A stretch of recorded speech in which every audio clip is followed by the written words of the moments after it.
Sina Vice President Sara Duterte naman at Senadora Amy Marcos nasa The Hague, Netherlands para umaksyon umano sa naging pag-aresto kay dating Pangulong Duterte. Brigada Ann Cortez, ibrigada mo!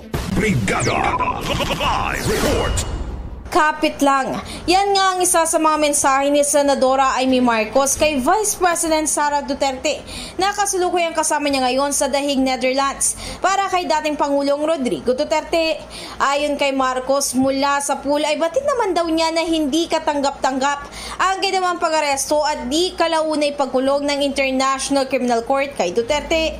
Kasunod nga nito, tiniyak ng Senadora na hindi sila nasa Netherlands para magdrama, kundi para maghanap ng solusyon at gumawa ng aksyon.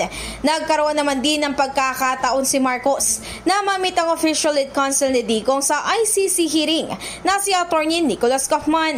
Ani Marcos, sa pamamagitan ng pagtutulungan ay susubukan daw nilang mapauwi sa Pilipinas ang dating Pangulo. In the heart of changing lives, ako si Brigada Ann Cortez ng 105.1 Brigada News FM Manila, The Music News Authority. Trimax, Brigada Balita Nationwide. Ang bahaging ito ay hatid sa atin ng Guard C Plus with Zinc Capsule. Always protektado ang kalusugan.